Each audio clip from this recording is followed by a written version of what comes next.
এই যে সিরাজউদ্দৌলা নাটকটা কে লিখেছে? শচীন্দ্রনাথ সেনগুপ্ত। তো শচীন্দ্রনাথ সেনগুপ্ত সম্বন্ধে কিছুটা জেনে নে। শচীন্দ্রনাথ সেনগুপ্তের জন্ম হয় কত সালে? শচীন্দ্রনাথ সেনগুপ্তের জন্ম হয় 1882 সালের 20 জুলাই শচীন্দ্রনাথ সেনগুপ্তের জন্ম হয়। বোঝা গেল? কোথায় জন্ম হয়? বাংলাদেশের খুলনা জেলাতে। বুঝতে পারলি? বাংলাদেশের খুলনা জেলায় তার জন্ম। তার পিতার নাম কি ছিল? তার পিতার নাম ছিল সত্যচরণ সেনগুপ্ত। তিনি প্রথম দিকে সেখানে বিশ্ববিদ্যালয়ে ভর্তি হয়, স্কুলে ভর্তি হয় সেখানের স্কুলে। এবং তিনি যখন সেখানের স্কুলে ভর্তি হলেন, সেখানের স্কুলে ভর্তি হওয়ার পরে ছাত্রাবস্থাতেই তিনি বঙ্গভঙ্গ বিরোধী আন্দোলনের সঙ্গে যুক্ত হলেন এবং বঙ্গভঙ্গ বিরোধী আন্দোলনে যুক্ত হয়ে সেখানের স্কুল থেকে তিনি বিতাড়িত হলেন এবং সেখানের স্কুল থেকে বিতাড়িত হওয়ার পরে তিনি চলে আসলেন জাতীয় স্কুলে। বোঝা গেল? হ্যাঁ, তিনি চলে আসলেন কোথায়? তিনি চলে আসলেন জাতীয় স্কুলে, জাতীয় বিদ্যালয়ে এসে ভর্তি হলেন এবং সেই জাতীয় বিদ্যালয় থেকে ভর্তি হয়ে সেখানে কিন্তু বিএ পাশও করলেন এবং তারপরে তিনি 1909 সালে কলকাতাতে চলে আসেন এবং কলকাতায় এসে ভর্তি হয় আরজি কর মেডিকেল কলেজে এবং আরজি কর মেডিকেল কলেজে 2-3 বছর পড়াশোনা করলেন এবং 2-3 বছর পড়াশোনা করার পর তিনি চলে গেলেন কোথায়? তিনি চলে গেলেন কটক মেডিকেল কলেজে এবং এভাবেই তার শিক্ষা জীবন শেষ হয়। যদি কর্মজীবনের কথা বলিস তাহলে কর্মজীবনে তিনি প্রথম অবস্থায় ছিলেন কি সাংবাদিকতার কাজের সঙ্গে যুক্ত হয়। এই সাংবাদিকতার কাজের সঙ্গে যুক্ত হওয়ার পরে তিনি পরবর্তীকালে যুক্ত হয় আস্তে আস্তে নাটক রচনার ক্ষেত্রে। কিন্তু সবচেয়ে ট্র্যাজেডির বিষয় হলো তিনি যখন নাটক রচনা করছিলেন সেই নাটক রচনার সময় তার জীবনে ঘটে চরম দুর্দশা, চরম অর্থকষ্ট। হাতিবাগানের একটা বাড়িতে তিনি থাকতেন, সেই বাড়িতে ঠিকমতো খেতে পারতেন না তিনি। তিনি তার নাটক রচনার যে সময় ছিল সেই নাটক রচনার সময় যদি বলিস তাহলে 1929 সাল থেকে 1961 সাল অব্দি তিনি আমৃত্যু মানে মৃত্যুর আগে অব্দি নাটক রচনা করে গেছেন। বুঝতে পারলি? হ্যাঁ, এই যে নাটক রচনা করেছেন না মৃত্যুর আগে অব্দি, তার মানে কি 1961 সালে কিন্তু তার মৃত্যু হয়। বুঝতে পারলি? তার লেখা প্রথম নাটক কি? তার লেখা প্রথম নাটক হলো রক্তের ঢেউ। বোঝা গেল? তার লেখা প্রথম নাটক কি? রক্তের ঢেউ। তার লেখা দ্বিতীয় নাটক গৈরিক পতাকা। তার লেখা দ্বিতীয় নাটক কি? গৈরিক পতাকা। এছাড়াও তিনি আরো হাজার হাজার নাটক রচনা করেছেন, কিন্তু প্রথম নাটক অতটা প্রসিদ্ধ হয়নি। পরবর্তীতে যে নাটক রচনা করেছেন তাতে বিখ্যাত হয়ে ওঠে। তার লেখা অন্যান্য কিছু নাটকের নাম ঝড়ের রাতে, সতীতীর্থ, জননী, আবুল হাসান, বাংলার দুলাল, নরদেবতা, প্রলয়, স্বামী স্ত্রী, কালের দাবি, সিরাজউদ্দৌলা, এরকম হাজারো নাটক রচনা করেছে। আজকে আমরা যে নাটকটা করব সেই নাটকটা কিন্তু সিরাজউদ্দৌলা নাটকেরই একটা অংশ। নাটকের এই অংশটা কোথা থেকে নেওয়া হয়েছে? সিরাজউদ্দৌলা নাটক থেকে নেওয়া হয়েছে। বোঝা গেল? এবার এই যে সিরাজউদ্দৌলা নাটক, সেই সিরাজউদ্দৌলা নাটকে অনেক অঙ্ক ছিল, তার মধ্যে দ্বিতীয় অঙ্কের প্রথম দৃশ্য হলো এই নাটকটা। বোঝা গেল? দ্বিতীয় অঙ্কের প্রথম দৃশ্য কোনটা? এই নাটকটা। এবার এই নাটকটায় দেখ কি বলছে। নাটকটা শুরু হচ্ছে কোথা থেকে? দেখ, দরবার কক্ষ। নাটক কোথায় শুরু হচ্ছে? দরবার কক্ষ থেকে। দরবার মানে কি? দরবার মানে তোরা জানিস রাজ দরবার মানে রাজসভা, যে সভায় বসে বা যেখানে বসে রাজা এবং তার সভাসদরা ডিসিশন নেয় সেই রাজ্য সম্পর্কে। বুঝতে পারলি? এখানে সভায় সিংহাসনে বসে আছেন কে? সিরাজ। সিরাজ সিংহাসনে উপবিষ্ট, অর্থাৎ তার নিজের জায়গায় সে বসে আছেন। কর্মচারীরা যথাস্থানে উপবিষ্ট। কর্মচারীরাও তাদের নিজেদের জায়গায় বসে রয়েছে। এরপরে দেখ সভাসদদের মাঝে কে কে আছে? মীর জাফর আছে, মোহনলাল আছে, মীর মদন আছে আর রায়দুল্লাহ। এরা একদিকে বসে আছে এবং অন্যদিকে কারা বসে আছে? জগৎ শেঠ, রাজবল্লভ, ওয়াটস, মাসিয়েলা দণ্ডায়মান। মাসিয়েলা কি বলতো? ফরাসি ভাষায় মাসিয়ে শব্দের অর্থ গণ্যমান্য ব্যক্তি। বুঝতে পারলি? গণ্যমান্য ব্যক্তিকে বলা হয় মাসি, একদমই সম্মানীয় ব্যক্তি। বুঝতে পারলি? সম্মানীয় ব্যক্তি। এরপরে দেখ কি বলছে, গোলাম হোসেন যথারীতি নবাবের পায়ের কাছে বসে আছে। গোলাম হোসেন তার পায়ের কাছেই থাকে, তো গোলাম হোসেন কোথায় বসে আছে? তার পায়ের কাছে। নাটকটা শুরু হচ্ছে কোথা থেকে? শুরু হচ্ছে দেখ, সিরাজ। সিরাজ কাকে বলছে? ওয়াটস কে বলছে। বোঝা গেল? সিরাজ মানে সিরাজউদ্দৌলা। কাকে বলছে? ওয়াটস। ওয়াটস হলো একজন ব্রিটিশ প্রতিনিধি। দেখ, ওয়াটস, ইওর এক্সিলেন্সি। ইওর এক্সিলেন্সি মানে কি? ইওর এক্সিলেন্সি শব্দের অর্থ কি? ইওর এক্সিলেন্সি শব্দের অর্থ হলো, এখানে বলছে মহানুভবিতা। ইওর এক্সিলেন্সি শব্দের অর্থ কি? মহানুভব। বোঝা গেল? মহানুভবিতা বা মহানুভব, রাজার মহানুভব। দেখ কি বলছে, সিরাজ কলকাতা জয় করে যখন আমরা যাত্রা করি, তাহলে যখন কলকাতা জয়ের যাত্রা করা হয়, জানিস কলকাতা জয়ের যাত্রা মানে যখন ব্রিটিশরা কলকাতাকে আক্রমণ করে তখন এই কলকাতাকে উদ্ধার করার জন্য তিনি ব্রিটিশদের বিরুদ্ধে যুদ্ধ ঘোষণা করে এবং এই ব্রিটিশদের বিরুদ্ধে যুদ্ধ ঘোষণা করে ব্রিটিশদের হারিয়ে দেয় এবং কলকাতাকে জয় করে এবং তারপরে তিনি এই কলকাতার নাম রাখেন কি আলীনগর। বুঝতে পারলি? তো তাই বলছে যে যখন কলকাতা জয়ের যাত্রা করি তখন তুমি আমার সঙ্গেই ছিলে। কাকে বলছে? ওয়াটসকে বলছে। সুতরাং কলকাতা জয়ের ইতিহাস তুমি জানো, কলকাতাকে কিভাবে জয় করা হয়েছে সেই ইতিহাস কিন্তু তুমি জানো। তুমি জানো যে কলকাতা জয় করে সেই নগরের আমরা নাম রাখি আলীনগর। বোঝা গেল? তাহলে কলকাতা জয় করে সেই নগরের নাম কি রাখা হয়েছিল? আলীনগর। এরপরে দেখ কি বলছে ওয়াটস, ইয়োর এক্সিলেন্সি। ওয়াটস কি বলছে? Your excellency. একটু আগেই বললাম সম্রাট মহানুভব। বলছে দেখ সিরাজ, আলীনগরে তোমাদের কোম্পানির সঙ্গে যে সন্ধি হয়, কোম্পানি মানে কি? British east India company. এই কোম্পানির সঙ্গে তোমাদের যে সন্ধি হয়, সন্ধি মানে চুক্তি, তার সব শর্ত তোমাদের জানা আছে। বোঝা গেল? তার সব শর্ত তোমাদের জানা আছে। তাহলে কেন শর্ত ভঙ্গ করছো? কেন শর্তের বিরোধিতা করছো? শর্ত ভঙ্গ করে এমন কোনো কাজ কেন করছো? সেটার বিপরে কোশ্চেন জানানো হয়। দেখ পরের পৃষ্ঠায় কি বলছে। পরের পৃষ্ঠা বলছে তোমাদের কোম্পানি সন্ধির সকল শর্ত যাতে রক্ষা করে তার জন্য প্রতিভূ রূপে তোমাকে মুর্শিদাবাদে রাখা হয়েছে। তাহলে তাকে মুর্শিদাবাদে রাখা হয়েছে কি হিসেবে? যাতে সেই সব শর্ত তারা রক্ষা করে, তার প্রতিনিধি হিসেবে। কিন্তু সেই শর্ত কি রক্ষা করছিল না? সে মুর্শিদাবাদের থেকে গিয়ে কি করছে? আর মুর্শিদাবাদের থেকে গিয়ে এই সিরাজউদ্দৌলার বিরুদ্ধেই চক্রান্ত শুরু করেছে। বুঝতে পারছিস? দেখ কোম্পানির সন্ধি শর্ত রক্ষা না করলে যুদ্ধ ঘোষণার আগেই তোমাকে আমরা তোপের মুখে উড়িয়ে দিতে পারি। তোপের মুখে মানে বুঝতে পারলি তো? তোপ, কামান। বোঝা গেল? এখানে যুদ্ধে সবার আগে উড়িয়ে দেওয়ার কথা বলা হচ্ছে। তোপের মুখে উড়িয়ে দেওয়া মানে যুদ্ধে সবার আগে তোমাকে মেরে ফেলবো। বুঝতে পেরেছো? একদমই তাই। যুদ্ধে সবার আগে তোমার হত্যা করার কথা বলা হয়েছে। যে তোপের মুখে উড়িয়ে দেওয়ার কথা জানো তো? হ্যাঁ, ওয়ার্ডস জানে ইয়োর এক্সিলেন্সি। আবার সেই একই কথা পুনরাবৃত্তি হলো। বলছে দেখ সিরাজ তুমি প্রস্তুত হও। সিরাজ কি বলছে? তুমি প্রস্তুত হও। ওয়ার্ডস আমি জানলাম না আমার অপরাধ। ওয়ার্ডস তো সে তো শুনে গেল এতক্ষণ চুপচাপ, সে তো বুঝতে পারছে না তার অপরাধ কি। একদমই তাই। তার দোষটা কি? অ্যাকচুয়ালি কি ওয়ার্ডস নিজে জানে সে কি দোষ করেছে, কিন্তু ফেসে গেছে এখন। তাই ফেসে যাওয়ার জন্য সে তো আর ডিরেক্টলি বলতে পারছে না। তাই বলছে আমার দোষটা কি, আমি করেছিটা কি সেটা তো বলো। দেখবি প্রথম দিকে না কেউ দোষ করলে সে সেই দোষটাকে ডিফেন্ড করতে চায় যতক্ষণ না সম্পূর্ণরূপে ধরা পড়ে যায়। সে সেই দোষটাকে কি করে? ডিফেন্ড করে। তো ঠিক এখানে ওয়াটস তো তার দোষটাকে ডিফেন্ড করার চেষ্টা করলো। এবার দেখ আমি জানলাম না আমার অপরাধ। সিরাজ তোমাদের অপরাধ সভ্যতার শিষ্টাচারের সীমা অতিক্রম করেছো। শিষ্টাচার মানে কি বলতো? শিষ্টাচার মানে অত্যাচার না, শিষ্টাচার মানে এখানে বলা হচ্ছে সৌজন্যতা বা ভদ্রতা। তোমরা ভদ্রতার সীমাকে অতিক্রম করে গেছো। বুঝতে পারলি? স্পর্ধা তোমাদের আকাশ স্পর্শী হয়ে উঠেছে। স্পর্ধা, স্পর্ধা মানে কি জানিস তো? হ্যাঁ, স্পর্ধা মানে হলো সাহস।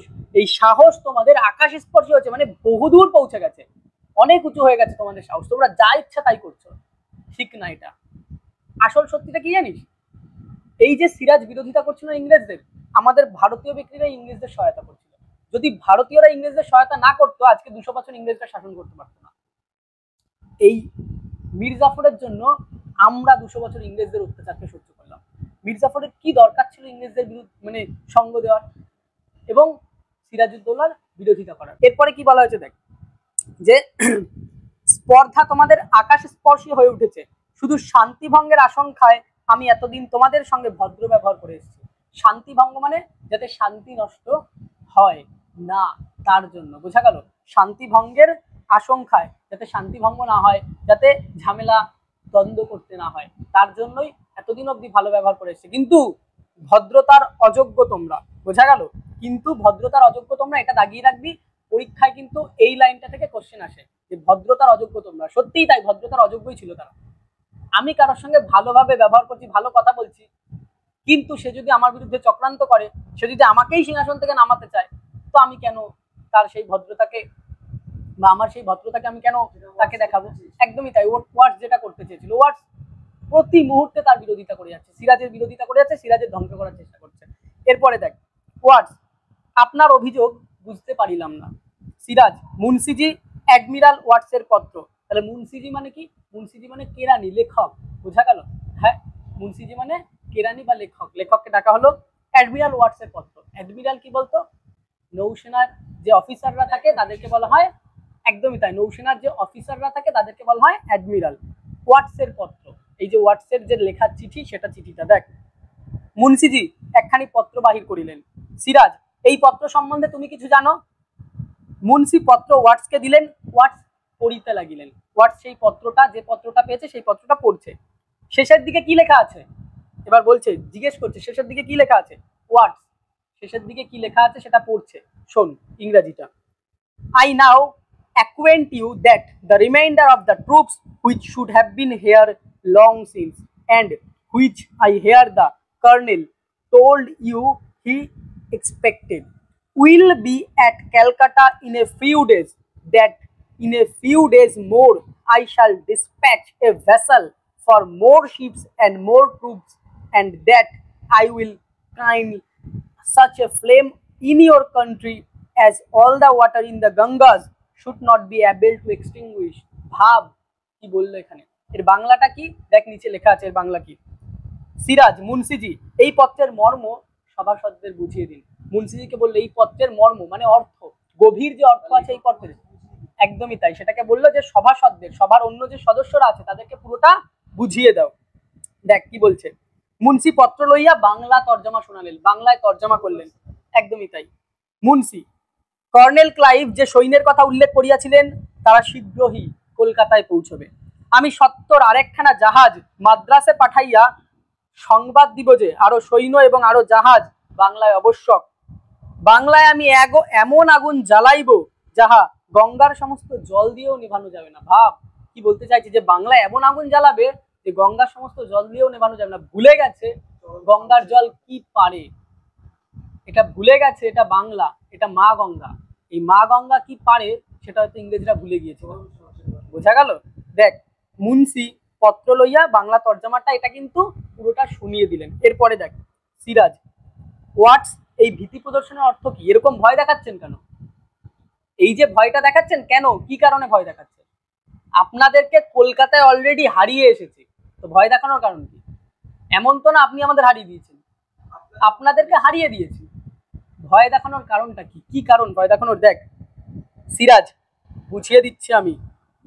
মুন্সিজি ওয়াটসের পত্র। মুন্সি পত্রখানা বাহির করিলেন। আপনিই পড়ুন, ওর হাতে দেবেন না। আচ্ছা, ওকে একবার দেখিয়ে নিন। ওয়াটস পত্র দেখিল। বলতে পারো যে তোমার হাতের লেখা না? ব্যাপারটা বুঝতে পারলি? এই পত্র তো সে নিজেই লিখেছিল, তাহলে তুমি বলতে পারবে এটা তোমার হাতের লেখা না? কারণ সে তো নিজেই লিখছে, প্রতি মুহূর্তে সে তো নিজের দোষকে ডিফেন্ড করে গেছে। সে তো নিজে বলেনি এগুলো আমারই লেখা, সে নিজেকে ডিফেন্ড করতে করতে যখন চরম সীমায় পৌঁছানোর পর সিরাজ নিজে থেকে সেগুলোকে দিয়ে দিল তাদের সামনে, এবং সিরাজ বুঝিয়ে দিল যে তাদের প্রত্যেকের এই যে শয়তানি, সেই শয়তানির খবর কিন্তু সিরাজ রাখে। একদমই তাই, ধরা পড়ে গেছে। বুঝতে পারলি? হ্যাঁ, সিরাজের মতো ভালো রাজা ছিল না, সিরাজের মতো ভালো নবাব হয় না। ওয়াটস, হ্যাঁ আমি লিখিয়েছি। এবার যখন ধরা পড়ে গেছে হাতে নাতে, এখন তো বলতেই হবে আমি দোষ করেছি, তাই বলছে হ্যাঁ আমি লিখেছি। সিরাজ, পড়ুন মুন্সিজি। এবার সিরাজ বলছে, মুন্সিজি পড়ুন। It is impossible to rely upon the নব and it will be wise to attack Chandannagar. বুঝতে পারছিস কি বলছে? নবাবের উপর নির্ভর করা অসম্ভব, চন্দননগর আক্রমণ করাই বুদ্ধিমানের কাজ। বাহ, নবাবের উপর নির্ভর করা অসম্ভব, চন্দননগর আক্রমণ করা বুদ্ধিমানের কাজ। চন্দননগর আক্রমণ করতে চেয়েছিল কেন বলতো? আমি বলছি শোন। এই যে চন্দননগর, সেই চন্দননগরকে সেটা হলো হুগলি জেলার একটা জায়গা যেখানে অ্যাকচুয়ালি ফরাসিরা দখল করে রেখেছিল। অ্যাকচুয়ালি ফরাসিরা ওখানে তাদের নিজেদের ঘাঁটি নির্মাণ করেছিল। এবার ইংরেজরা চাইছিল ফরাসিদের বেঙ্গল থেকে তাড়িয়ে দিতে এবং নিজেদের একটা অধিকার কায়েম করতে পুরো বেঙ্গলের ওপর। এর জন্য তারা ফরাসিদেরকে তাড়িয়ে দেওয়ার জন্য, ফরাসিদের বিরুদ্ধে যাতে যুদ্ধ ঘোষণা করা যায়, সেটাই আক্রমণ করা যায়, সেটার জন্যই বলছে চন্দননগর আক্রমণ করাই বুদ্ধিমানের কাজ। বুঝতে পারলি? নবাবের সাহায্যের দরকার নেই, নবাব সাহায্য করবে না। বেঙ্গলে থাকবা তুমি, তুমি বাংলাতে আসবা, বাংলাতেই একটা জায়গার নাম চন্দননগর, আর নবাবের সমর্থন না নিয়ে বাংলায় তাদেরকে আক্রমণ করে দেবা। বাহ, কি সুন্দর কথা। এরপরে দেখ সিরাজ, তোমাদের ভদ্রতার ঔদাত্যতার আরো পরিচয় দাও। ঔদাত্যতা মানে বুঝতে পারছি স্পর্ধা। এই স্পর্ধা যখন এক্সট্রিম লেভেলে চলে গেছে তখন সেটাকে আমরা কি বলছি? ঔদত্ত। সেই ঔদত্যতার আরো পরিচয় দাও, আরো দেখাও তোমাদের ঔদত্যতা। দেখ কি বলছে, জেনে রাখো তাও আমি দিতে পারি, আমার সভাসদরা, আমাদের স্বদেশীয়রা, স্বদেশীয়রা মানে আমার দেশের লোকেরা, তার স্বরে ঘোষণা করে আমি নির্বোধ অত্যাচারী, বিলাস সর্বস্ব। বিলাস সর্বস্ব মানে সর্বত্রই আমি বিলাসে উন্মত্ত থাকি, আমি বিলাস করতে থাকি, মজা করতে থাকি। কিন্তু আমি যে সকলের শয়তানির খবর রাখি তার সামান্য পরিচয় আজ দিয়ে দিলাম। সকলের যে শয়তানির খবর সে রাখে সেটা সামান্য একটা পরিচয় দিয়ে দিল। কি তুমি ওয়াটস, তুমি আমারই দরবারে স্থান পেয়ে আমার সভাসদদের আমার বিরুদ্ধে উত্তেজিত করে কলকাতায় ইংরেজদের উপদেশ দাও আমার আদেশ লঙ্ঘন করে কাজ করতে। জানো এর শাস্তি কি? ওয়াটস, পানিশ মি। ওয়াটস বলছে শাস্তি দাও আমাকে, পানিশ মি ইওর এক্সিলেন্সি। বুঝতে পারলি? আপনার মহানুভবিতা। ইফ ইউ উইল, যদি তুমি চাও, I can only say that I have done my duty. I can only say that, আমি এইটুকুই বলছি যে আমি আমার কর্তব্য পালন করেছি, আমি আমার ডিউটি পালন করেছি। সে তো ইংরেজ, সেই ইংরেজ হওয়ায় তার যেটুকু ডিউটি সেই ডিউটিটুকু পালন করেছে। কিন্তু বোঝা গেল? সিরাজ, এই মুহূর্তে তুমি আমার দরবার ত্যাগ করো। সিরাজ কি বলছে? তুমি এই মুহূর্তে আমার দরবার ত্যাগ করো, চলে যাও, ভবিষ্যতে আর কখনো এই দরবারে তুমি আসবে না। সিরাজ কিন্তু তাও তাকে হত্যা করলো না, উচিত ছিল মেরে ফেলা। যদি মেরে ফেলতো না, একটা হাত কাটা যেত, শয়তানির একটা হাত কাটা যেত। ব্যাপারটা বুঝতে পারলি? সিরাজ ভদ্রতা দেখিয়েছে তাও, যে বেরিয়ে যাও। তোমার কোম্পানি যদি সদ্ব্যবহার নিয়ে আমাকে আবার খুশি করতে পারে তাহলে কোম্পানির প্রতিনিধি হিসেবে কোনো সচ্চরিত্র ইংরেজকে আমি দরবারে স্থান দেবো। যদি এমন কোনো সৎ ব্যক্তি থেকে থাকে, আরে বাবা ইংরেজ মানেই শয়তান, তো তাদের মধ্যে থেকে সৎ আসবে কোথা থেকে? ব্যাপারটা বুঝতে পারলি? ইংরেজরা তো আমাদের দেশের সৎ কাজের জন্য আসেনি, এসেছিল কন্ট্রোল করার একটা প্রবণতা নিয়ে। তো সে তাদের মধ্যে থেকে সৎ কাউকে পাবি কি করে? ব্যাপারটা বোঝা গেল? এরপরে দেখ কি বলছে, তোমাকে নয় আর তাও এখন নয়, যাও, তোমাকে তো আর জায়গা দেবই না। যদি কোনো সৎ ব্যক্তি থাকে তাহলে তাকে জায়গা দেবো, তুমি এখন ভাগো এখান থেকে। ওয়াটস, ফেয়ারওয়েল। ওয়াটস কি বললো? বিদায়, ইওর এক্সিলেন্সি, আপনার মহানুভবিতা। নবাবকে কুর্নিশ করিয়া ওয়াটস বাহির হইয়া গেলেন। কুর্নিশ করানো মানে কি? কুর্নিশ করা মানে হলো সালাম করা বা নমস্কার জানানো। বোঝা গেল? হ্যাঁ। এরপরে দেখ, সিরাজ, তোমাদের কাছে আমি লজ্জিত। তোমরা ফরাসিরা বহুদিন থেকেই বাংলাদেশে বাণিজ্য করছো। বোঝা গেল? ওই যে মাসিয়েলা দণ্ডায়মান পড়েছিলি না, সেই মাসিয়েলা হলো একজন ফরাসি। কি হয়েছে তাহলে? মাসিয়েলা কি? মাসিয়েলা একজন ফরাসি। বোঝা গেল? সেই ফরাসিরা কিন্তু কোনোদিনই কোনো ঝামেলা ঝামেলা কিছু করেনি, ভালোভাবেই ব্যবসা বাণিজ্য করছিল। তো সেই মাসিয়েলার কথা বলা হয়েছে এখানে। আমার সঙ্গে কখনো তোমরা অসৎ ব্যবহার করোনি। বোঝা গেল? এই ফরাসিরা কিন্তু সিরাজের সঙ্গে কখনো, বা ব্রিটিশ, সরি, এই ফরাসিরা কিন্তু সিরাজের সঙ্গে কখনোই অসৎ ব্যবহার করেনি। ইংরেজদের সঙ্গে তোমাদের বিবাদ আজকাল নয়, আর এদেশের কোনো ব্যাপারে নিয়েও নয়। তাহলে ইংরেজদের সাথে তাদের বিবাদ মানে ফরাসিদের বিবাদ কিন্তু আজকালকার কথা না, আর এদেশের কথা না। ওই তাদের নিজেদের জায়গা থেকে, ইউরোপে থেকেও তারা বিবাদে মত্ত, ইউরোপে থেকেও তারা শান্তিতে থাকতে পারছে না। তো আমাদের দেশে এসছে, বিবাদ তো হবেই। বুঝতে পারলি? সাগরের ওপারে তোমরা পরস্পরের টুটি চেপে মারলেও আমার কিছু বলবার থাকে না। বুঝতে পারলি? সাগরের ওপারে মানে তোমরা তোমাদের জায়গায় গিয়ে, আমার এই ভারতের সাগর পার করে, ভারতবর্ষের ভূমি পার করার গিয়ে তোমরা একে অপরকে মেরে ফেলো, খুন করো, যা ইচ্ছা করো, আমার দেখার দরকার নেই। কিন্তু আমার রাজ্যে যতক্ষণ আছো ততক্ষণ শান্ত হয়ে থাকতে হবে। এই যে একটা কড়া কথা বলতে পারে না, এটাই সিরাজকে দেখিয়ে দেয় যে সিরাজ কতটা মহানুভব। দেখ বলছেন, আমার কিছু বলবার থাকে না, আমার রাজ্যে তোমরা শান্ত হয়ে থাকো, এই আমার কামনা। কামনা মানে কি? ইচ্ছা। ইংরেজ আমার সম্মতি না নিয়ে চন্দননগর অধিকার করেছে। সমস্ত ফরাসি বাণিজ্য কুঠির তাদের ছেড়ে দেওয়া হোক, এই মর্মে দাবি উপস্থিত করেছে। তোমরা প্রতিকারের আশায় আমার কাছে উপস্থিত হয়েছে, মানে যাতে নবাব ফরাসিদের রক্ষা করে। বুঝতে পারলি? ইংরেজরা তাদেরকে আক্রমণ করেছে, তো তাই নবাব যাতে তাদেরকে রক্ষা করে তার জন্য মাসিয়েলা এসেছে। কিন্তু মাসিয়েলা দেখ কি বলছে, we have always shout for your protection. আমরা সব সময়, উই হ্যাভ অলওয়েজ শাউট, আপনার এই প্রোটেকশনের জন্য। বুঝতে পারলি? আপনার প্রোটেকশনের জন্য আমরা সবসময় চিৎকার করেছি, বলেছি, কিন্তু কোনো প্রোটেকশন পাইনি। ইওর এক্সিলেন্সি, আপনার মহানুভবিতা। সিরাজ কি বলছে দেখ, বুঝতে পারলি? হ্যাঁ, সিরাজ কি বলছে, কলকাতা জয় আর পূর্ণিয়া শওকত জংয়ের সঙ্গে সংগ্রামে। আচ্ছা, কলকাতা জয় মানে এই যে প্রথমেই পড়লি কিছু সময় আগে যে কলকাতা জয় করেছিল। আর পূর্ণিয়া হলো বিহারের একটা জায়গার নাম। বোঝা গেল? বিহারের একটা জেলা পূর্ণিয়া। তো সেই যে পূর্ণিয়া জেলা, সেই পূর্ণিয়ার শওকত জং বলে একজন ছিল, সেখানের রাজা। সেই শওকত জংকে যখন তিনি যুদ্ধে হত্যা করলেন, সেই শওকত জংকে হত্যা করার সময় তার সঙ্গে যুদ্ধ করে অনেক লোকক্ষয় মানে অনেক মানুষের মৃত্যু হয়, তার সৈন্যের মৃত্যু হয় এবং অনেক টাকা খরচ হয়, অর্থব্যয় হয়েছে। আমার মন্ত্রিমণ্ডলও যুদ্ধের পক্ষপাতী নয়, এখন তার মন্ত্রিমণ্ডলও চায় না যে যুদ্ধ হোক। এরূপ অবস্থায় তোমাদের প্রতি আমার অন্তরের পূর্ণ সহানুভূতি থাকা সত্ত্বেও, যে আমি চাইছি তোমাদের সাহায্য করতে, আমি চাইছি তোমাদের সুরক্ষা দিতে, প্রোটেকশন দিতে, কিন্তু আমি পারছি না। ব্যাপারটা বুঝতে পারলি? আমি তোমাদের জন্য ইংরেজদের সঙ্গে বিবাদে প্রবৃত্ত হতে পারি না, ইংরেজদের সঙ্গে আমি তোমাদের জন্য বিবাদে প্রবৃত্ত হতে চাই না। আমার এই অক্ষমতার জন্য তোমরা আমাকে ক্ষমা করো। এই লাইনটাও দাগিয়ে রাখবে, এই লাইন থেকেও পরীক্ষায় 4 নম্বরের কোশ্চেন আছে, বোঝা গেল? আমার এই অক্ষমতার জন্য তোমরা আমাকে ক্ষমা করো। তাহলে কাদের কাছে তিনি এই অক্ষমতার জন্য ক্ষমা চেয়েছেন? ফরাসিদের কাছে, বোঝা গেল? মাসিয়েলার কাছে। কিসের অক্ষমতা? এই যে সে তার মনের সহানুভূতি থাকা সত্ত্বেও সে যুদ্ধ করতে চাইছে না। কত মিনিট হয়েছে? আচ্ছা দেখ, সভা কিছুকাল স্তব্ধ রইল, এরপরে সভা কিছুকাল নিস্তব্ধ হয়ে গেল। মাসিয়েলা মাথা নত করিয়া দাঁড়াইয়া রইলেন, তাহার পর ধীরে মাথা তুলিয়া নবাবের দিকে চাহিলেন, ক্রুদ্ধ কণ্ঠে বলিলেন, এবং নবাবের দিকে তাকিয়ে সে ক্রুদ্ধ কণ্ঠ মানে বুঝতে পারলি তো? রেগে গিয়ে বললো, রাগের সাথে বললো। কি বললো দেখ, your excellency you refuse us your help. আপনার মনোভাবিতা, আপনি আমাদেরকে সাহায্য করবেন না বলে দিয়েছেন, প্রত্যাখ্যান করেছেন। ইওর প্রোটেকশন, আপনাদের সুরক্ষা থেকে, আপনার সুরক্ষাও। Though with great reluctance I appreciate your feeling, আমি আপনার অবস্থা বুঝতে পারছি। বুঝতে পারলি? এখানে ফিল মানে কি? অনুভব। আপনি যে কি অনুভব করছেন আমি বুঝতে পারছি। I understand the predicament you are in, I am sorry for you and I am sorry for our self. আমি নিজের জন্য তো সরি চাইছি, আমাদের জন্য সরি চাইছি।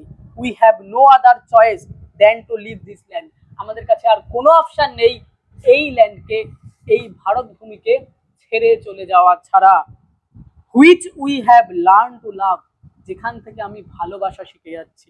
অ্যালাউ মি, আমাকে অ্যালাউ করো, সম্মতি দাও।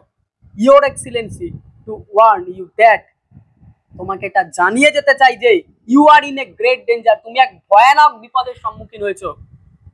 On our departure from the land, আমরা যখন এই ল্যান্ড ছেড়ে চলে যাব, আমরা যখন এই ভূমি ছেড়ে চলে যাব, দাই স্মুথ অ্যান্ড ফ্লেম, এবং একটি তীক্ষ্ণ, ফ্লেম মানে কি বলতো? প্রদীপের যে শিখা আছে না, সেই অগ্নি শিখা, সেই ফ্লেম, উইল ব্রাস্ট, ধ্বংস করে দেবে। Fourth and will destroy your kingdom and people, তোমাকে তো ধ্বংস করবেই, তোমার জনগণকেও শেষ করে দেবে। আর দেখ কি অসাধারণভাবে এই কথাটা সত্যি হয়ে গেল। 200 বছর ইংরেজরা আমাদেরকে কন্ট্রোল করলো, আমাদেরকে প্রতি মুহূর্তে জঘন্যতম অত্যাচার করে গেল এবং এখনো করে যাচ্ছে ইনডিরেক্টলি। দেখ, সিরাজ সিংহাসনে হইতে নামিয়া আসিলেন, মাসিয়েলার সামনে দাঁড়িয়ে কহিলেন। এবার সিরাজ কিন্তু মাসিয়েলার সামনে দাঁড়িয়ে বলল, সিরাজ, আমার বিপদ সম্বন্ধে আমাকে সচেতন করে তুমি আমার প্রতি তোমার অন্তরের প্রীতিরই পরিচয় দিয়েছ। তোমার কথা আমার চিরদিনই মনে থাকবে। প্রয়োজন হলে আমি তোমাকে স্মরণ করব, তখন যেন আমাকে ভুলো না বন্ধু। ব্যাপারটা বুঝতে পারলি? প্রয়োজন হলে আমাকে স্মরণ করো। স্মরণ করা মানে কি বলতো? ডাকা বা মনে করা। মাসিয়েলা, I know we shall never meet. মাসিয়েলাকে দেখ, মাসিয়েলা কিন্তু স্পষ্ট কথা বলে, মাসিয়েলা কিন্তু লুকিয়ে চুরিয়ে কোনো কথা বলেনি, যা বলার মুখের উপর বলে দিয়েছে। মাসিয়েলা কিন্তু বলে দিল, আই নো, আমি জানি যে আমরা আর কখনোই মিল হব না, আমাদের আর কখনোই দেখা হবে না। দেখ, সত্যি কথা বলতে, একবার যখন কেউ বিদায় নেয় কোনো এক জায়গা থেকে, সেখান থেকে আর দেখা হয় না। কিন্তু আমরা তাও তো মন রাখার জন্য বলি যে যদি কখনো মনে পড়ে তাহলে মনে করো, কিন্তু সত্যি কি দেখা হয়? আর হয় না দেখা। এবং তারাও জানতো যে তাদেরও আর দেখা হবে না, তাও শেষবারের জন্য বন্ধু যে আমাকে তার বিপদ জানিয়ে গেল, আমাকে আমার বিপদ জানিয়ে গেল, তাই তাকে বললো যে আমরা আবার যদি কখনো ডাকি তখন এসো। কিন্তু সত্যি কি আর আসবে? যে কষ্ট পেয়ে সেই জায়গা ত্যাগ করলো না, সে জীবনে আর কখনো ফেরে না। যন্ত্রণায়, কষ্টে, দুঃখে একবার যদি কোনো জায়গা কেউ ত্যাগ করে, ফরাসিরা তো আমাদের এই জায়গাকে ত্যাগ করলো কষ্টে, যন্ত্রণায়, দুঃখে, যে সিরাজ তাদেরকে প্রোটেকশন দিল না, সুরক্ষা দিল না, তাই আর কখনো তার ফেরা হবে? এখানে ফেরা হবে না। সিরাজ মনে করলে থোড়ি কি তার ফেরা হবে? হবে না। দুজনেই চুপ করিয়া রহিলেন। সত্যিই তাই, নিস্তব্ধতার মধ্যেও এক বিরাট শব্দ থাকে। নিস্তব্ধতা অনেক কিছু বুঝিয়ে দেয়, প্রতি মুহূর্তে বোঝায় নিস্তব্ধতা। তো তারা দুজন যে নিস্তব্ধ আছে, এটা এই জন্যই, কেননা তারা দুজনেই বুঝতে পারছে যে একদমই তাই, মনের এক অসাধারণ সম্মতি থাকার পরেও তারা কেউই একে অপরকে সাহায্য করতে পারছে না এবং দুজনেই জানেন যে দুজনের বিপদ। তাদেরকে ফরাসিদেরকে আমাদের ল্যান্ড ছেড়ে যেতে হয়েছে এবং আমরা আমাদের নিজেদের ল্যান্ডেই পরাধীন থেকে গেছি। বুঝতে পারলি? এরপরে দেখ, ফেয়ারওয়েল ইওর এক্সিলেন্সি, বিদায়। সেও বিদায় জানিয়ে চলে গেল, কুর্নিশ করিয়া চলে গেলেন, সালাম জানিয়ে চলে গেল। সিরাজ তাহার পিছু পিছু খানিকটা অগ্রসর হইয়া স্থির হইয়া দাঁড়িয়ে রইলেন, যেন সিরাজ চাইছিল তাকে ডাকতে, কিন্তু শক্তি আর তার কুলোলো না এবং তার সভাসদরাও যেহেতু চায় না যুদ্ধের জন্য, তাই সে কিন্তু চেয়েও তার মুখ থেকে শব্দ বেরোলো না, দাঁড়িয়ে রইলেন। তারপর দ্রুত ফিরিয়া রাজা রাজবল্লভের নিকট অগ্রসর হইয়া কহিলেন, এবার দ্রুত এসে রাজা রাজবল্লভের কাছে আসলেন এবং বললেন, সিরাজ কি বলছে দেখ। আপনি যেন কি বলবার জন্য ব্যাকুল হয়ে উঠেছিলেন রাজা। রাজবল্লভ এখন সে কথা নিরর্থক। রাজবল্লভ হলো সিরাজের বিরোধী, ব্যাপারটা বুঝতে পারলি? রাজবল্লভ কি ছিল? সিরাজের বিরোধী ছিল। সিরাজ হাসিয়া বলিলেন, সিরাজ এবার হাসতে হাসতে বললেন, সিরাজ জানেন তো আমাকে কোনো কথা বলেই লাভ নেই, সব চিকিৎসার বাইরে আমি, আমাকে কিছু বলে হবে না, আমি সব চিকিৎসার বাইরে, মানে আমার কোনো কিছুতেই কিছু ধার ধারে না, যাই বলেন সমস্ত চিকিৎসার বাইরে, তার মানে যাকে চিকিৎসা করলেও আর কিছু হবে না, সুস্থ হবে না। সিংহাসনের দিকে অগ্রসর হইলেন রাজবল্লভ। ওয়াট সাহেবকে ওরকম করে বিদায় না দিলেই চলতো। বাহ, একটা দারুণ কথা বললো, মাথাটা গরম হয়ে যাওয়ার মতো কথা বললো, যে যে তার নিজের বাংলার বিরুদ্ধে চক্রান্ত করলো, যে তার নিজের জায়গার বিরুদ্ধে চক্রান্ত করলো, সিরাজের বিরুদ্ধে চক্রান্ত করলো, তাকে নাকি বিদায় দেবে না, মেরে ফেলা উচিত ছিল। অথচ কি বলছে যে ওয়াটসকে, মানে কতটা জঘন্য নিজ ব্যক্তি হলে এই কথা বলতে পারে। আর রাজবল্লভ তো নিজেই সমর্থন করছিলেন ইংরেজদের, ব্যাপারটা বুঝতে পারলি? সিরাজের বিরুদ্ধে, সেজন্যই চাইছিল যে ওরা যুদ্ধে সিরাজ হেরে যাক এবং তারা কন্ট্রোল করুক, যাতে তারা নিজেরা একটু সুবিধা পায়। কি অবস্থা! এদের জন্যই আমাদের দেশটা 200 বছর শাসনে চলে গেল। সিরাজ ফিরিয়া আসিলেন। সিরাজ, ওয়াটস, ক্লাইভ, ওয়াটসন, কোম্পানির কথা থাক, ইংরেজ, ফরাসি, পর্তুগিজ প্রসঙ্গ পরিহার করুন। বুঝতে পারলি? ইংরেজদের কথা, ফরাসিদের কথা এবং পর্তুগিজদের কথা। পর্তুগাল বলে একটা দেশ আছে না, সেই দেশের যে অধিবাসী তাদেরকে বলা হয় পর্তুগিজ। এই পর্তুগিজদের কথা বাদ দিন, আমাদের দেশের কথা ভাবুন। সত্যিই তাই। আমি কেন বাইরের কথা ভাববো? নিজের ঘরের কথা আগে ভাবা উচিত, তাই না? নিজের ঘরের সমস্যা, নিজের ঘরের সমস্যাকে সলভ করতে হবে, তা না বাইরের লোক কি বললো না বললো সেই নিয়ে নাচতে শুরু করে দিয়েছে। এটা তো ঠিক না, এটা তো উচিত না। জগৎ শেঠ, ভাবা যখন উচিত ছিল তখন সে কিছুই ভাবেনি, যাবো না। এই যে আরেকজন জগৎ শেঠ হলো আরেক ব্যক্তি, এও নবাবের বিরোধী, আর এ হলো নবাবের বিরোধী হওয়ার সাথে এই রাজবল্লভ, মির্জাফর এদের পক্ষে থাকতো। কি বলছে দেখ। সিরাজ দ্রুত তাহার দিকে ফিরিলেন। এবার সিরাজ তার দিকে ফিরে তাকালেন। সিরাজ, যে অপরাধ, সে অপরাধ আমি কি বারবার স্বীকার করিনি? আপনাদের সকল অভিযোগ অবনত মস্তকে আমি গ্রহণ করেছি, কখনো কোনো কটূক্তির প্রতিবাদ করিনি। বুঝতে পারলি? কটূক্তি মানে কি? বাজে কথা বলা। এই বাজে কথা কিন্তু কখনো প্রতিবাদ করেনি। একটা জিনিস মনে রাখ, রাজা কিন্তু একটা রাজ্যের সর্বোচ্চ ক্ষমতার অধিকারী, তার বিরুদ্ধে বিরোধিতা করার ক্ষমতা কারণ নেই। সেখানে সে অন্য প্রত্যেকের বিরোধিতা, অন্য প্রত্যেকের বাজে কথা চুপচাপ সহ্য করে গেল। এতে তো তাদের সাহস বাড়ছে, তাই না? তারা তো এতে আরো সুযোগ পাচ্ছে চক্রান্ত করার। এটা তো করাটা ঠিক না। সিরাজের উচিত ছিল প্রথম দিনই শিক্ষা দেওয়ার, কিন্তু সিরাজ একদমই, কিন্তু সিরাজ কি? সিরাজ প্রচন্ড শান্ত। সিরাজ চাইনি যে তাদের বিরুদ্ধে, তাদের নিজেদের সভাসদের বিরুদ্ধে একটা ঝামেলা হোক, দ্বন্দ্ব হোক, ঝামেলার মধ্যে পড়তে। একদমই তাই, সিরাজ সবাইকে নিজের মনে করতো, কিন্তু নিজের কেউ হয় না। এটাই আসল সত্যি, নিজের কেউ হয় না। দেখ, আপনাদের স্পর্ধা কি আমি কখনো প্রশ্ন তুলিনি? স্পর্ধা সম্পর্কে কিচ্ছু বলিনি কখনো। আপনারা সারা দেশে আমার দুর্নাম রটিয়েছেন, কর্মচারীদের মনে অশ্রদ্ধা এনে দিয়েছেন, আত্মীয় স্বজনের মন বিষিয়ে দিয়েছেন। আর কত হেয় করতে চান আপনারা? সত্যি তাই, নিজের পরিবারের মানুষজন যদি আমার বিরুদ্ধে চক্রান্ত করে আমাকে হেয় করে, তাহলে সেই পরিবারকে আমি পরিবারই মনে করবো না, তাই না?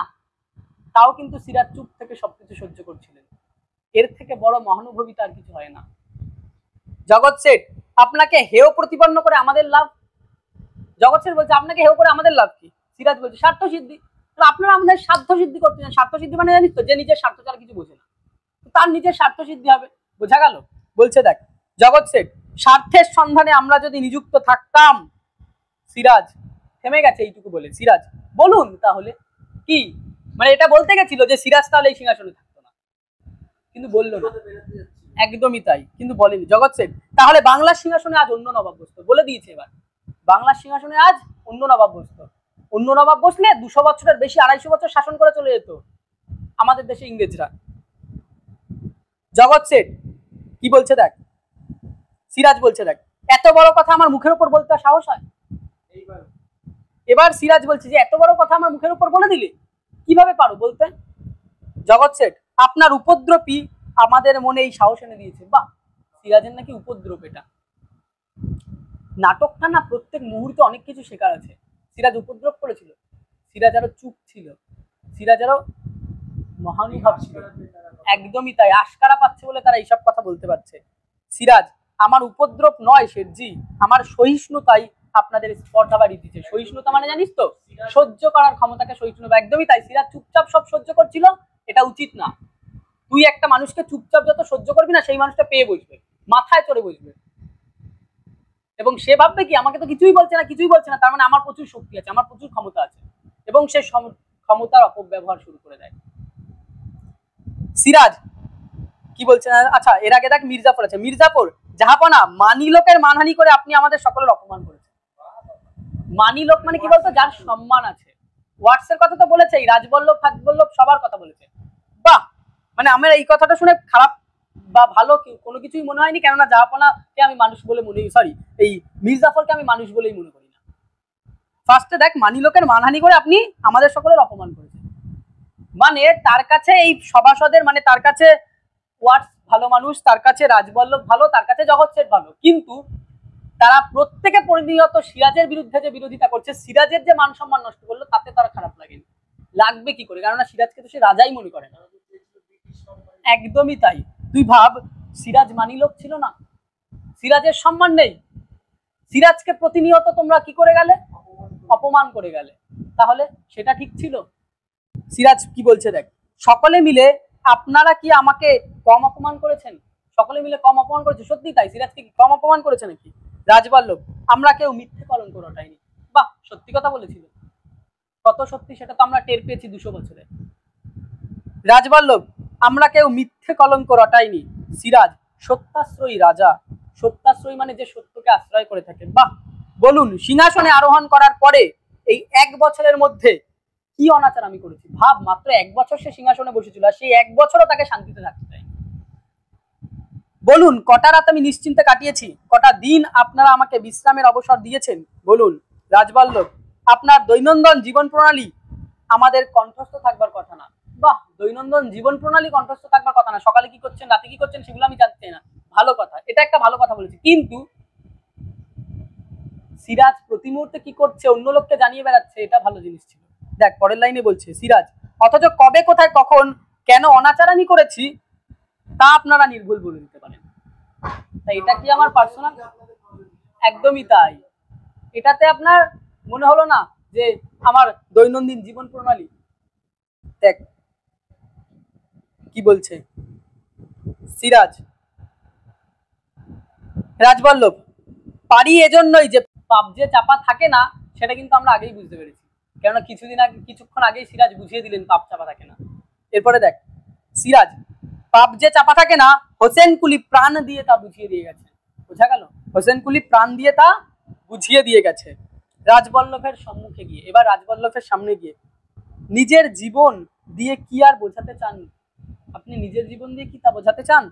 রাজবল্লভ মাথা নিচু করলেন। সেঠজি, জাফর আলী খা, আপনাদের শ্রদ্ধেয় বন্ধুর মুখের দিকে একবার চেয়ে দেখুন। মির্জাফর, এই তরবারি স্পর্শ করে আমি শপথ করছি জাহাপনা, আপনি যদি মানিলোকের এই রূপ অপমান করেন, তাহলে আপনার সপক্ষে কখনো অস্ত্র ধারণ করব না। বাহ, অস্ত্র ধারণ করবে না বলে দিল। না না না না, এখানে বলছে যে শুধু ওয়ার্ডস না, এই যে এতক্ষণ ধরে রাজবল্লভকে, জগৎ সেটকে, এদের প্রত্যেককে অপমান করা হচ্ছে না, সিরাজ অপমান করছে, তাই বলছে যে মানিলোকের অপমান যদি আর করেন, আমি কখনো আপনার বিরুদ্ধে তরোয়াল ধারণ করব না। বুঝতে পারলি, অস্ত্র ধারণ করব না। মোহনলাল, এই মোহনলাল কিন্তু আবার সিরাজের পক্ষে ছিল, মোহনলাল আবার ভালো।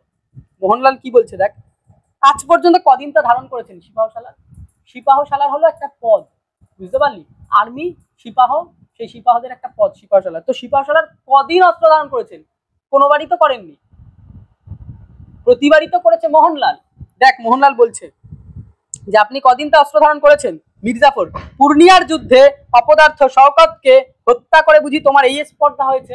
মোহনলাল, তাহলে পূর্ণিয়ার যুদ্ধে অপদার্থ শওকত জংকে কে হত্যা করেছিল? হত্যা করেছিল কিন্তু মীর মদন। আর তার জন্য নাকি তার সাহস বেড়ে গেছে যে উচ্চপদস্থ কর্মচারীকে সে কি করছে? অসম্মান করছে। মীর মদন, কোন যুদ্ধে কৃতিত্ব না দেখিয়ে আমি জিজ্ঞাসা করছি, কলকাতা জয় থেকে শুরু করে পূর্ণিয়া বিজয় পর্যন্ত সিপাহসালার নবাবকে সাহায্য করেছেন? মির্জাফর, জাহাপনা নিচের এই স্পর্ধা, এখানে নিচের বলতে কি বুঝিয়েছে বলতে? এখানে নিচ বলতে নিচ পদস্থ কর্মচারী। তাহলে নিচ পদস্থ কর্মচারী উচ্চ পদস্থ কর্মচারীকে এরকম ভাবে অপমান করছে, এটা মেনে নেওয়া যায়? কিন্তু উঁচু পদস্থ কর্মচারী যদি অসৎ হয়, উঁচু পদস্থ কর্মচারী যদি নিজেরাই ভুল করে, তাহলে নিচের কর্মচারীদের উচিত না সেই ভুলকে ধরিয়ে দেওয়া? এখানে কিন্তু মোহনলাল কোনো ভুল করেনি। আমি এখানে মোহনলালকে সমর্থন করি। মোহনলালের এখানে এক বিন্দু ভুল ছিল না, ঠিকই বলেছিল। বুঝিয়ে দেওয়া দরকার যে তুমি উচ্চ পদস্থ কর্মচারী হয়ে যদি তুমি ভুল করতে পারো, আমি নিচ পদস্থ কর্মচারীর হয়ে সেই ভুলের বিরোধিতাও করতে পারি এবং তোমাকে সেই ভুলকে সবার সামনে দেখিয়েও দিতে পারি, বলতেও পারি। দেখ মোহনলাল, নিচ পদস্থ কর্মচারী উচ্চ পদস্থ কর্মচারীর কাজের সমালোচনা করা যেমন উচিত না, একথাও যেমন আপনার সবসময় মনে থাকবে, তেমনি একথাও মনে রাখা উচিত যে নবাবের কাজের সমালোচনা সবসময় শোভন পায় না বা শোভা দেয় না। সত্যি তাই। তোমার রাগ হচ্ছে, তাহলে নবাবের রাগ হচ্ছে না? নবাবও তো তাহলে উঁচু পদস্থ কর্মচারী, নবাব তো সবচেয়ে উঁচু, নবাবের বিরুদ্ধে বিরোধিতা কেন করলে? তাহলে নবাবের কেন সমালোচনা করলে? এটার উত্তর দাও। এটার উত্তর দেওয়ার তো ক্ষমতা নেই, এটার উত্তর দেওয়ার কিন্তু ক্ষমতা ছিল না। দেখ পরে কি বলছে মীর মদন, এ রাজ্যের সকল প্রধান প্রধান সেনাপতি অমির ওরমাহ এসবই রাইস রাজা মনে করেছেন নবাব একবারে অসহায়, সিংহাসন রক্ষা তো নয়ই, আত্মরক্ষার শক্তিও তার নেই। নবাবের নামাক আমরা এমনি বৃথা খাই না, একথা তাদের মনে রাখা উচিত। সত্যিই তাই, নবাবের নামাক মানে নুন এমনি খায়নি, এরা আছে নবাবের পক্ষে। কে আছে? মোহনলাল আছে, মীর মদন আছে, এরা প্রত্যেকেই আছে। এই ভালো ভালো ব্যক্তিরা আছে বলে সমাজ এখনো চলে। সত্যি তাই, সমাজে খারাপ ব্যক্তিরা শুধু থাকে না, ভালো ব্যক্তিরাও থাকে। আজকে তুই যদি ভালো হোস না, তুই দেখবি চারিদিকে সবাই ভালো, আর তুই যদি আজকে খারাপ হোস, তোর চারদিকে খারাপই দেখবি। এটা স্বাভাবিক, বোঝা গেল? তো সবসময় সমাজের সবাই খারাপ এটা হতেই পারে না, কেউ কেউ থাকেই ভালো। মির্জাফর, এইসব অর্বাচীনকে দিয়েই যখন নবাবের কাজ চলবে, অর্বাচীন মানে কি বলতো? যা প্রাচীন নয়, না যা প্রাচীন নয় তাহলে অর্বাচীন, বোঝা গেল? যা প্রাচীন নয় মানে আধুনিক। এইসব অর্বাচীনদের দিয়ে যদি তোমাদের কাজ চলবে, মানে আধুনিক লোকদের দিয়ে, চলুন রাজা রাজবল্লভ, চলুন শেঠজি, চলুন দুর্লভরা, এই দরবার আমরা ত্যাগ করি। বাহ, তারা দরবার ত্যাগ করবে বলে ভেবে দিয়েছে। নবাব থাকুক তার কর্মক্ষম শক্তিমান পরম বিচক্ষণ মন্ত্রী আর সেনাপতিদের দিয়ে। গোলাম হোসেন, মোহনলাল আর মীর মদন যখন রয়েছে তখন আর ভাবনা কি? চলুন। রাজবল্লভ, জগৎ শেঠ, দুর্লভরা প্রস্থানের উদ্যোগ করলেন। তারা ভেবে নিলেন যে সিংহাসন রাজসভা ত্যাগ করে তারা চলে যাবেন। সিরাজ দাঁড়ান। আর এখানেই হলো সিরাজের প্রথম ভুল। সিরাজ অনেকগুলো ভুল করেছিল, আমি ব্যাখ্যা করব। এই যে দাঁড়ান বললো না, উচিত ছিল না তাদেরকে রাখা, চলে যেত চলে যেত। শত্রুরা ঘরে থাকলেই সমস্যা, শত্রুদের চলে যেতে দেওয়া উচিত। এই যে সিরাজ ভুল করলো, এটা কেন ভুল এটা পরের দিন পড়াবো, বোঝা গেল? তাহলে আজকে এই অবধি থাকছে, পরের দিন আমরা এই সিরাজের দাঁড়াও থেকে আবার শুরু করব এবং কমপ্লিট করার চেষ্টা করব। শেষ।